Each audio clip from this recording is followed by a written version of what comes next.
If you say you are in AIDS research, $8 billion is allotted by the NIH for research fund. Cancer is 2 billion, AIDS is 8 billion. Do you know why? So there are a lot of diseases that we produce in this country and in the world, which we create the diseases. We are selling diseases to the public because we want more people with disease. I wrote to Abdul Kalam and also this Nair fellow when they were trying to go to the moon. I said, why do you want to spend 100,000 crores of the taxpayers' money for sending somebody to moon or sending the spacecraft to the moon? You are not the first. There are 68 countries already have done it. And you are not, can't live in there, because it will take another few hundred years for us to be able to live there. And you are not going to do anything there.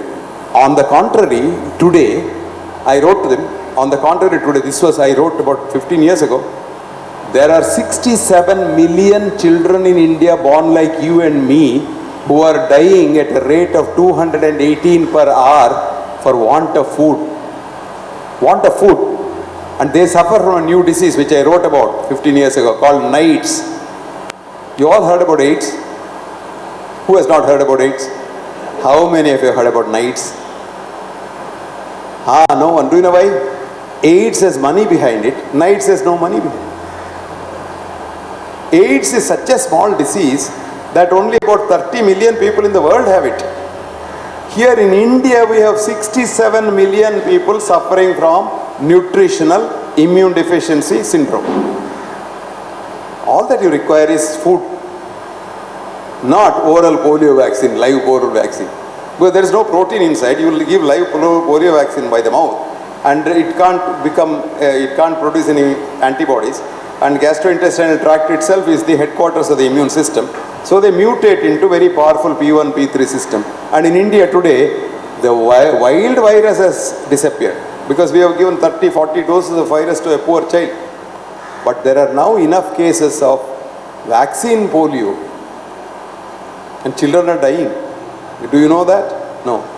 According to some estimate by a very senior scientist, about 27,000 children have so far had vaccine polio. Who bothers? Nobody bothers. You think the polio, AIDS is produced by HIV virus? Right, no? Yeah, anybody doubts that? No. You doubt it? Good girl. I want you to read a book written by the best professor of virology in the world. His name is Peter Duesberg. Write down the name. Peter Duesberg. Duesberg. And the book's name is Inventing the AIDS Virus. What's the name? Inventing the AIDS Virus. And this book has don't read the book, it is a very thick book, but buy it. Read the foreword. It has got 8-page foreword by a Nobel laureate who found out how to find viruses. And that's called the PCR test. All the deans will tell you that they have got the PCR kit in their college. Polymerase chain reaction kit. His name is Kary Mullis. What's the name? Karymullis. Read that foreword in which he says, I quote, Peter and I, they are both working in Berkeley. Peter is the professor of virology and Kary is the professor of chemistry. Now he says, Peter and I don't know what causes AIDS. Peter has his theories I don't understand because I am not a medical doctor. But Peter and I know one thing for certain which nobody can dispute because Peter is the best virologist who got the Genius of the Century award and I am the father of the test which identifies viruses. Nobody can dispute. Peter and I do not think HIV virus causes AIDS. Full stop. Read that. Now why is this? Because if you say you are in AIDS research, $8 billion is allotted by the NIH for research fund. So everybody wants to get onto the AIDS bandwagon. Cancer is 2 billion, AIDS is 8 billion. Do you know why? That Zadovidin selling company is funding all this because they can't sell that drug because that drug was originally invented for cancer and when they gave it, the animal died with the cancer. You understand that? The animal also died. Anyway, today, man dying today is statistic in this world. and one of the probably the best method of reducing the population. I mean, population control. If somebody dies, we can always say he died of his own. I did everything. This is what we do. If a man survives, the doctors pulled him out of the jaws of death will be the headline in the moneylife.com tomorrow. If somebody dies, they did everything. You know, they had the best technology under the sun. But a man died, he was destined to die. You know, what can you do? That's what happens. When you succeed, you take the credit. When you are defeated, you blame God. God is very simple. Anybody can blame him. No problem at all. He doesn't come to fight with you. So it's always nice to. Now I didn't tell you about that swan. So there is a pressure on the scientists in Japan.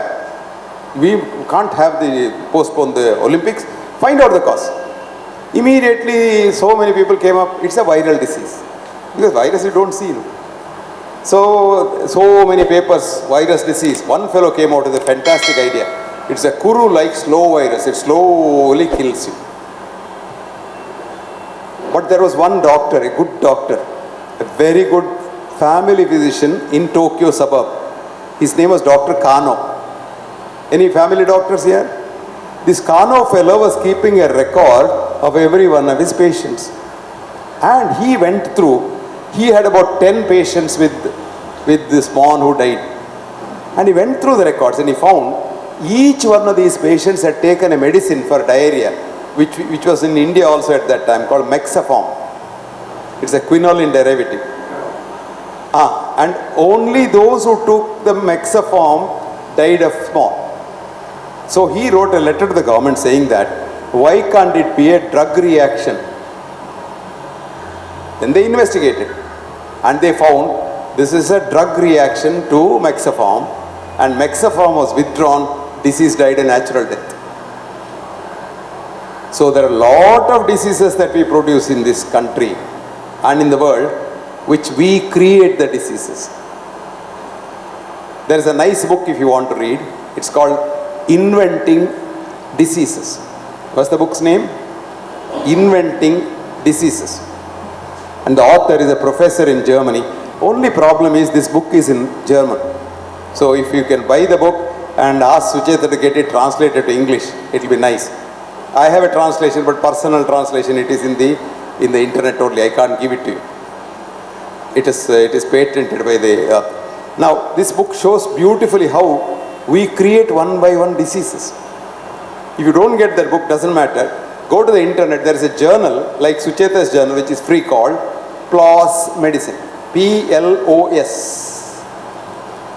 PLOS is Public Library of Science. Then medicine, small letter. PLOS medicine, you open the whole thing, is free.